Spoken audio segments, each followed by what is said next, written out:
Good morning, everybody. I'm Eureka John, and you're at Eureka Street Crypto, broadcasting from Leander, Texas. It is 6:05 in the morning, June 21st, 2022. This is episode number 465.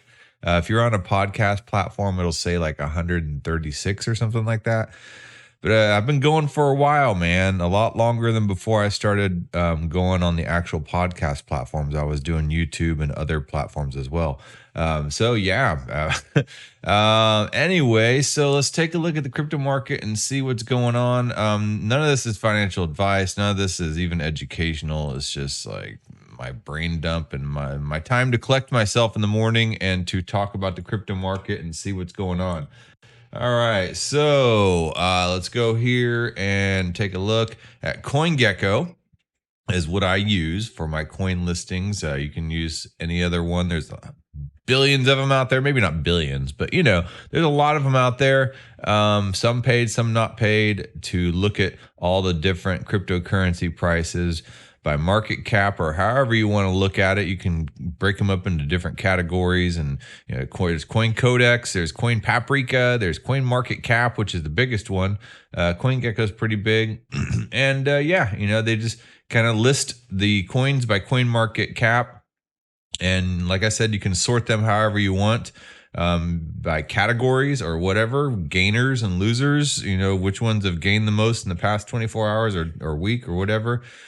New cryptocurrencies, I don't know. There's so many of them out there, and the longer I'm in this game, the more honestly I just kind of like Bitcoin. I'm becoming kind of a Bitcoin maxi, and I'm really starting to see the value of proof of work a lot more than proof of stake too. And I know people saying, "Man, proof of work is destroying the environment." I've seen a lot of arguments both ways. And I'm becoming convinced that a lot of the anti-proof of work arguments are pure FUD. And I can spend an entire episode talking about that with you. Or if you want to DM me, I'm more than willing to talk about that with you. I don't want to spend my time on today's episode talking about that. But, I've just listened to a lot of interviews and about with people in the energy industry and their partnerships and working with the miners and stuff like that. And and just the whole principle of proof of work, like actually having to do work as the source of value, money is a representation of something you produce, something that is created, some kind of value created through work, and I don't think that there's any way around it, honestly.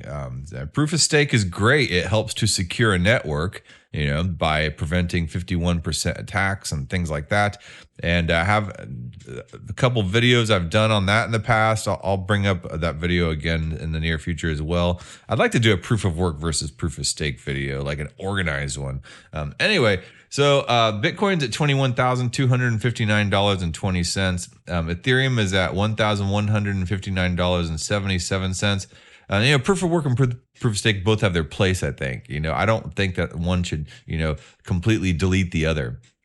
But I do think as far as like for creating value and creating, money, like actual money, proof of work to me is like the better option. Anyway, so the more democratic option, actually.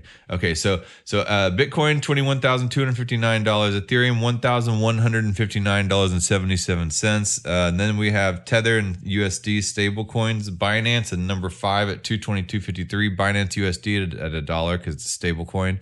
Cardano at 50 cents. We're actually starting to see some green now, and green in the past 7 days as well. XRP 33 cents. Solana up 34.2% in the past 7 days. Who knows? This could be a dead cat bounce, right? And let's say when the market tanks and then it just kind of bounces up for a second and then it plops back down and keeps going down further. I don't know. Whatever. I am not like a market guy. Polkadot up 16.2% in the past 7 days.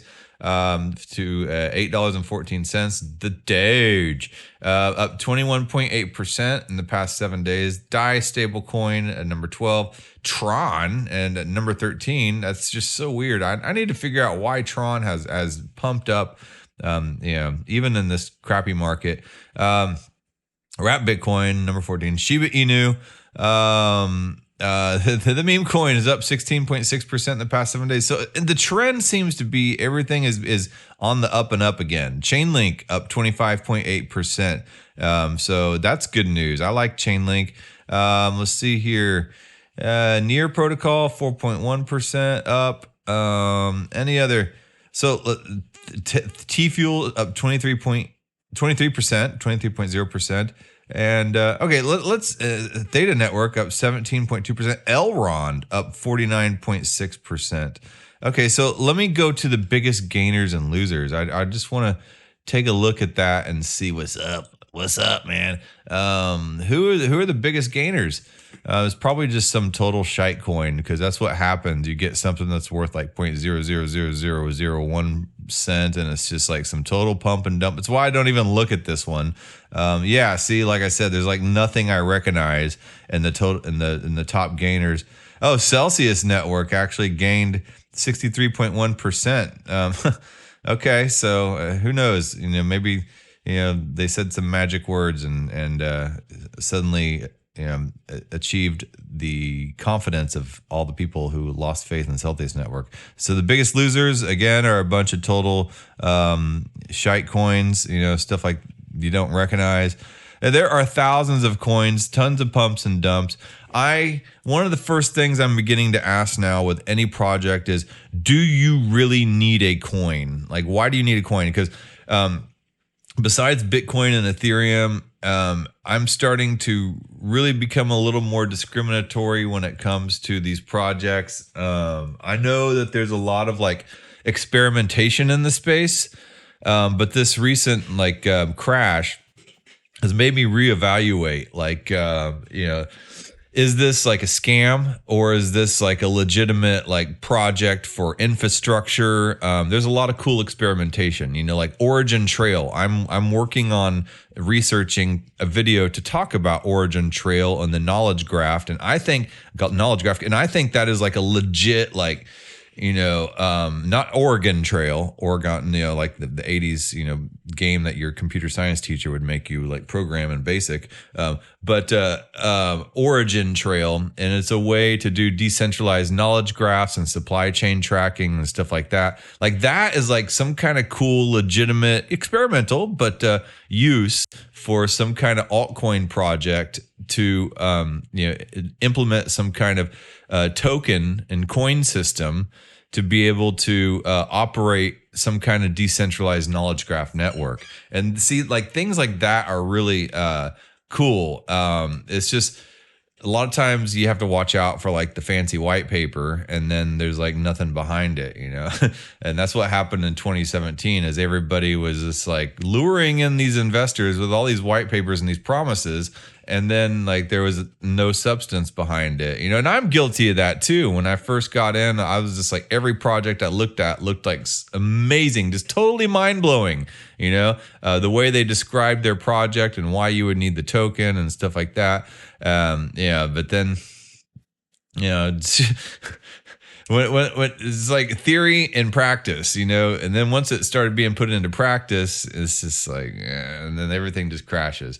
So anyway, so these great ideas and these projects a lot of times require funding. How do people raise funding? Well, they went to the ICO craze, initial coin offering, which is kind of like an initial public offering in the stock market.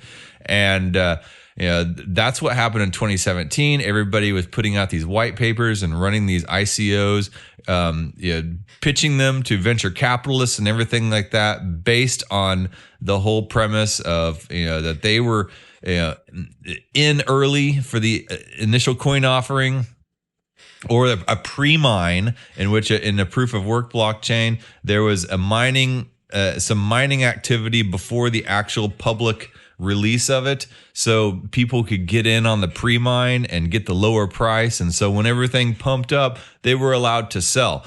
But like in the actual real world, like the non-crypto world, I believe, and don't quote me on this because I don't know jack squat about finance, but like people have to wait like 5 to 7 years before they can start cashing out on their like initial public offerings and stuff like that. Not so with a crypto case. They're total pump and dumps, and that's where the term came from. You pump up the project, you pump up the white paper, you do the pre-mine, you do the initial coin offering, and then right after the release of it, everybody, all the early investors dump their tokens on the bag holders.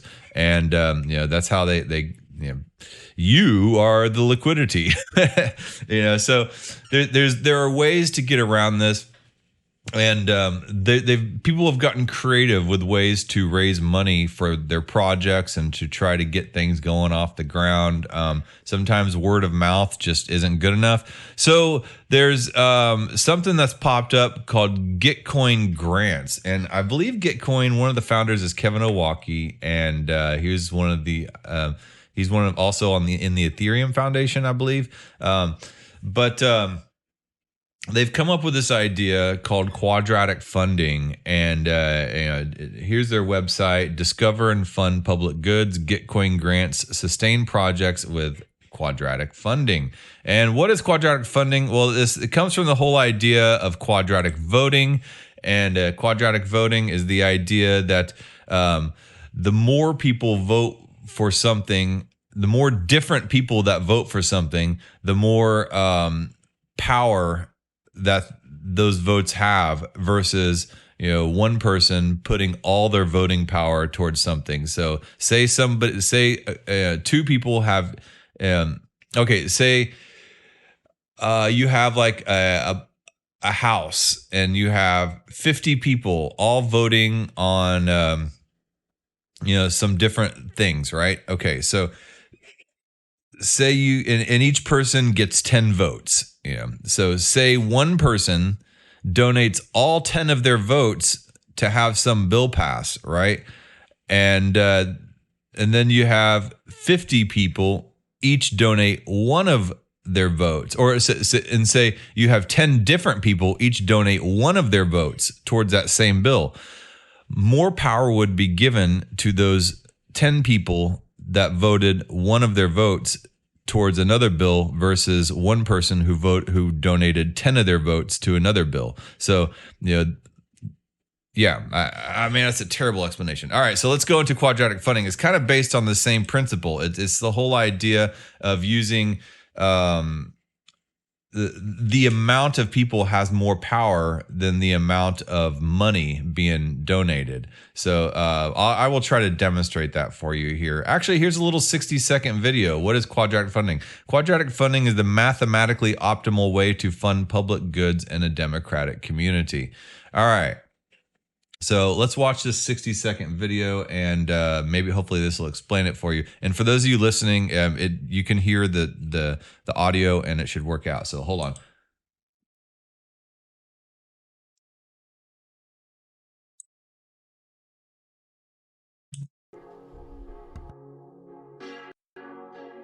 Quadratic funding is the mathematically optimal way to fund an ecosystem in a democratic way. The secret behind quadratic funding is the math, and it's not as complicated as it sounds. This is how it works.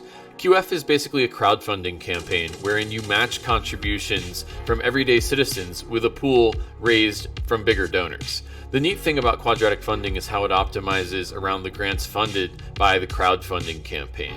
Here's an example. If you have 4 grants in a $1,000 matching round, and Grant A raises $10 from 10 different contributors, and Grant B raises $10 from 1 contributor, Grant A will get way more of the matching funds because it's supported by a broader swath of the community. During the quadratic funding round, a donation of $10 can be matched with $75, and a $100 donation can be matched with $240 because of the QF formula. Because the matching multiples are so promising for the best projects, quadratic funding has gotten a lot of traction. The Ethereum community has raised over $4 million from quadratic funding campaigns contributed to by 500 people. Quadratic funding powers a mesh network of small donors who are supporting the very best projects in the Ethereum space. To learn more about how quadratic funding could power your ecosystem's growth, check out WTFisQF.com.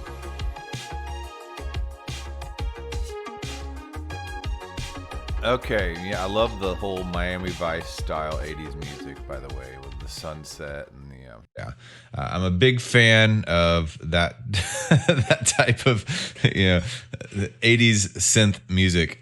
Anyway, so yeah, quadratic funding. I remember in middle school having to learn the quadratic formula: x equals negative b plus or minus square root of b squared minus 4ac all over 2a. And that's just been one of those things that stuck in my head. Thank you, Ms. Pinkston, for making me memorize that. Anyway, so the more people that vote, so what happens is there's large contributors that give money to a pool and not to individual projects. And so the individual contributors, they can contribute like $1, $10, or whatever, and that money from that pool will go to match those funds. And so let's say here, and there's this little table here. There's like XYZ Corporation, gave $1,000 to 2 projects. Okay. So let's say grant number 1, I'm supporting 2 different grants in the Gitcoin Grants project, and one of them is JournoDAO and the other one is Crypto Sapiens. I had it up on my screen here a second ago. Let's see here. I'll go to that in a second. Yeah, there it is. One's Crypto Sapiens and the other one's JournoDAO. And they're both Crypto Sapiens is a podcast that I'm working on, and they just highlight like the people of the crypto space and their stories and how they got involved in crypto and what they're working on. And they're usually really cool, different types of projects. And then JournoDAO is using Web3 to help decentralize journalism. And I think that's really sorely needed. But anyway, back to quadratic funding. So let's say you have Crypto Sapiens and JournoDAO, right? Okay, so JournoDAO has, we'll have 2 contributors. One person gave $900, and then the other person gave $100. Okay, and so they're the only one. And then XYZ Corporation donated $1,000 to the pool. Then JournoDAO would get all that $1,000. However, if Crypto Sapiens and JournoDAO are in the same pool, and let's say Crypto Sapiens had 10 people give $100. Whoops.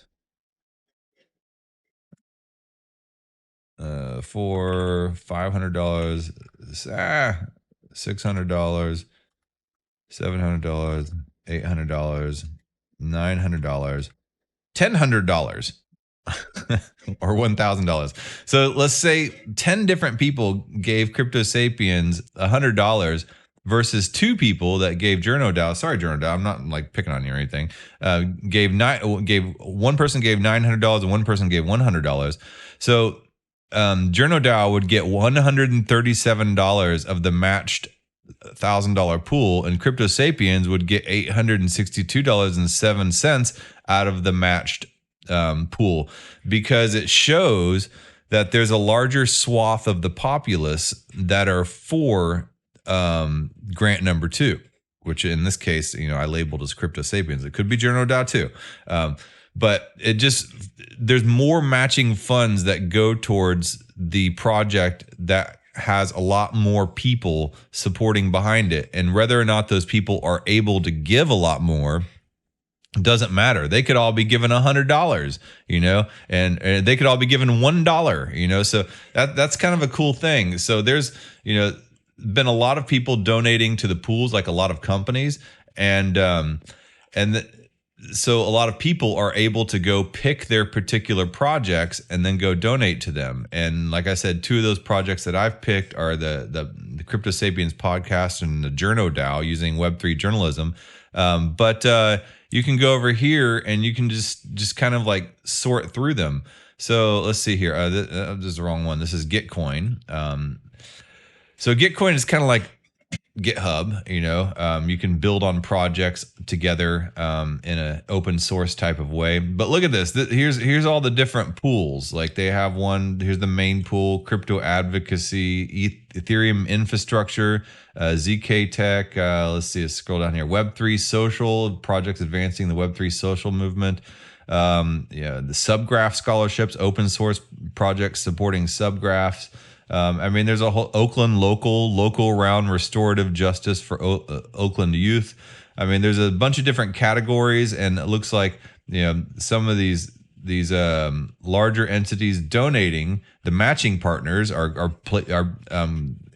organizations like Coinbase, Polygon, ENS Domains, Aave, Cello, Filecoin. So these are some loot projects. So Chainlink. These are some big projects that are matching and donations. So they're giving quite a bit to the Gitcoin grants. And so you and we can go in and we can just like find something like, say, for like, I'm interested in ZK Tech, which is zero knowledge proofs.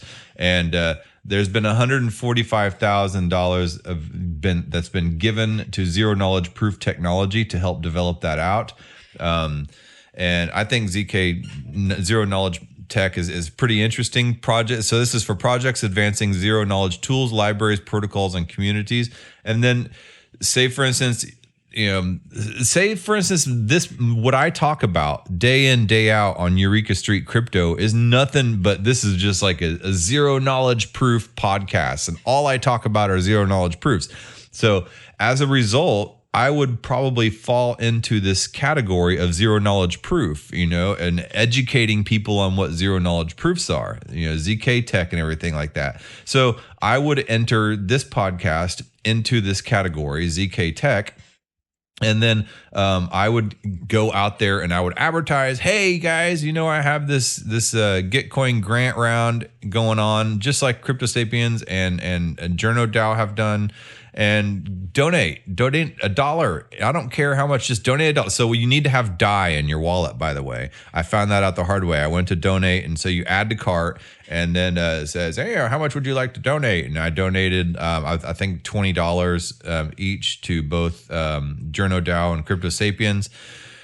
But then I had to go to Uniswap and swap out some Ethereum and get some DAI in my wallet. But, once I committed that, then I became part of the contributors, and then it matched. And, the amount of different contributors, see, here we go. Let's see, raised from 938 contributors. Zocrates here is a toolbox for ZK snarks on Ethereum. It helps you use verifiable computation in your dApps. All right, so they've raised $2,482 from 938 contributors. So the estimated matching funds from the pool, because they have 938 contributors, is $17,051. That's a lot of money versus, let's see here, this project, Correct Programs and Compilers, they raised $381 from 70 contributors. So that's not anywhere near 938 contributors. So their matching funds are $144. And right here we have Zero Pool, scaling anonymous transactions for blockchains. They've raised $7,393 from 3,491 different people. And so as a result, out of the pool of I think it's like $145,000, they are going to get $37,151 so far. So it's a really creative way and a democratic way to raise money. So let's go back over here to my two little favorite pet projects, Crypto Sapiens and Journo DAO. All right, so Crypto Sapiens has raised $185 from 20 contributors. So which pool is Crypto Sapiens in? Let's see here. So right now they're going to get $3 from the matching pool. Are they in the main pool? I'm not sure, but obviously Crypto Sapiens and Journo DAO could use more contributors. So if you have some DAI laying around in your wallet somewhere, go ahead and go to gitcoin.co/grants and just do a search on Crypto Sapiens and Journo DAO.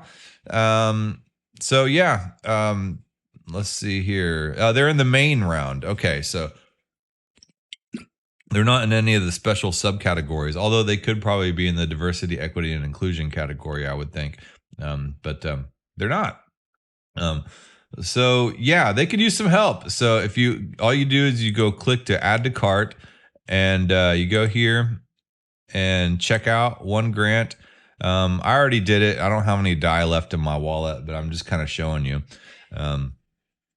And so it goes to the cart. So I could click on this one and I could click on JournoDAO. So I could have two different grants in my cart. So maximize your impact. Your current match is 75%. Verify your identity after you check out to increase your impact. Verifying your identity is basically just clicking a box saying that you're not a bot, you know? So, do I have any DAI in my wallet? Amount currency. So let's see here. So if I were to donate 25 DAI, DAI is a stable coin. Looks like the match would be 76 cents. That's not a whole lot, but it's something, you know. But yeah, I don't have any DAI in my wallet right now. Hold on, maybe I do. Hold on, let me just check one DAI. All right, so 26 cents match. I'm ready to check out. Let's see what happens. And I just give a little tip here to Gitcoin Match Pool as well for them doing that. Standard checkout, and you can use ZK Sync checkout too, which is cool. Don't close this tab. Keep your tab open until this transaction is recorded. Let's see. Do I have any DAI in my MetaMask wallet? I don't think so, but yeah, we'll find out. I don't have much of spare anything lately, so. Action pending. In order to use the features of this Gitcoin network, we must confirm transactions on the Ethereum blockchain. All right, so as you know, Ethereum can take a while. Anyway, so that's like the whole premise of it. Yeah, gas fee. Looks like I do have $1, so I will go ahead and it's going to cost me $3.95 to run that transaction. So I'll go ahead and add another $1 to the Crypto Sapiens pot, and yeah. So now they will have one more contributor, which my extra contribution of $1 will increase the amount of contributors, which will add more power to everybody else's contributions. So it doesn't matter if my contribution only gave Crypto Sapiens 76 cents. What it will do is it will increase everybody else's matching donation that has contributed to Crypto Sapiens. So that's the power of quadratic funding. And so they were talking about like public goods and stuff like that. There's a really good YouTube. So how can I turn $1 into $27 quadratic funding explained? So, so you verify your match. So it looks like I did have that $1 of DAI in my wallet. Okay, so there's this really good YouTube, Finematics. I highly recommend Finematics. It's Finematics. Yeah, for a lot of explanations. And this person, I guess he's French. He has a strong French accent. If you can deal with a strong French accent, you can learn a lot of stuff from Finematics. He talks about DeFi, explaining quadratic funding, quadratic voting, Uniswap, how to use Uniswap, Flash bots, Ethereum 2.0. What is that? What is Aave? Like all these different educational topics. Like, if anybody should be running a Gitcoin pool, it should be Finematics. Actually, he is. He's running a Gitcoin grant pool. There it is, right there. I will open this link in a new tab. But in the meantime, here's a video where he's explaining quadratic funding. First, he explains the types of public goods, because Gitcoin grants are made to be able to fund public goods. So let's listen to what public goods are here for a second. In economics, a public good is a good that is both non-excludable and non-rivalrous, so individuals cannot be excluded from use, and use by one individual does not reduce availability to others.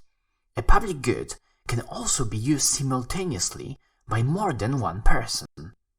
To illustrate the difference between public goods and other goods, such as common, private, or club goods, let's have a look at a few examples.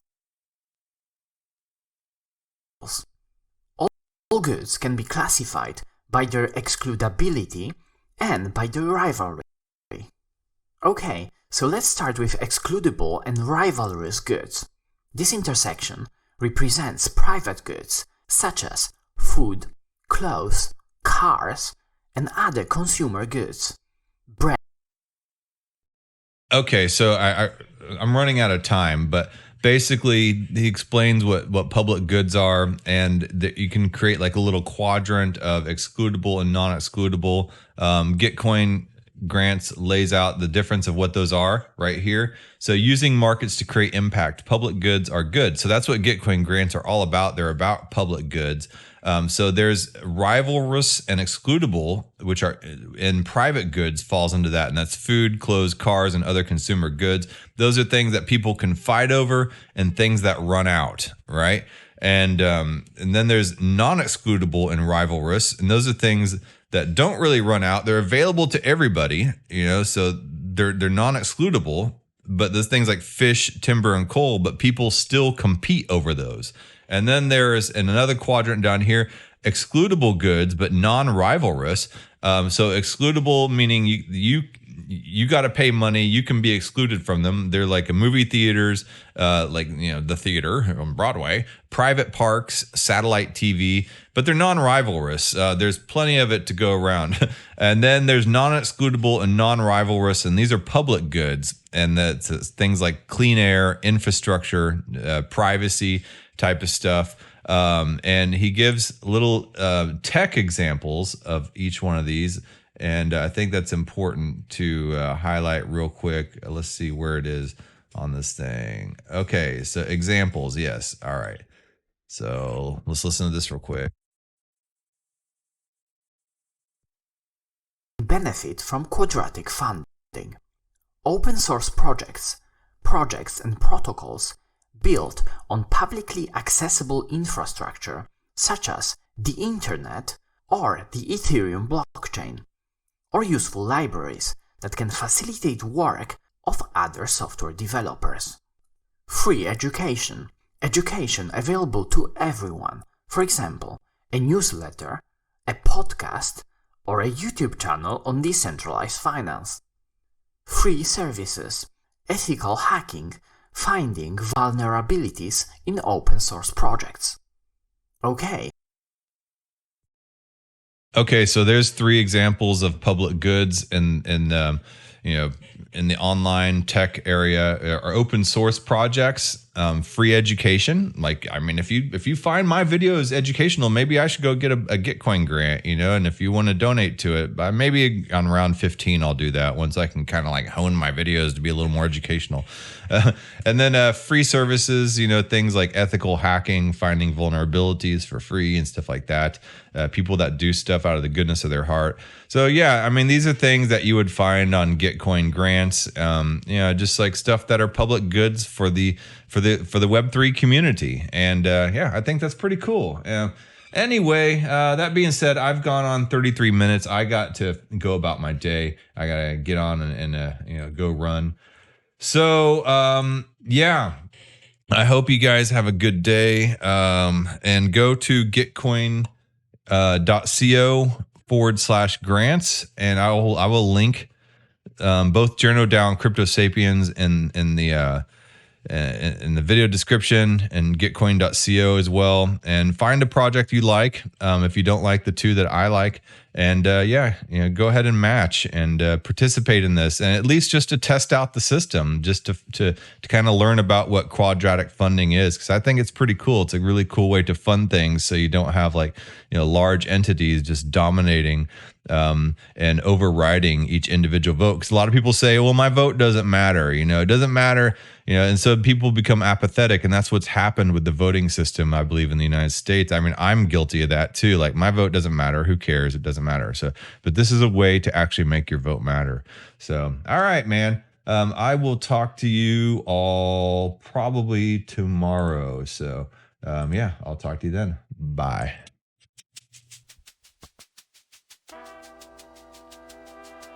Thank you for making it to the end of this program. If you actually like this content, give a thumbs up. And if you want to hear more, just hit the subscribe button. I'm available on YouTube, Odyssey, and BitChute, and on all the major podcasting platforms in audio version. Spotify specifically. If you would like to follow and leave a review, that would help a lot. I am also available on Twitter at EurekaJohn1. That's EUREKA John, JOHN, and the number 1. My DMs are always open. Feel free to shoot me a message. Thanks again.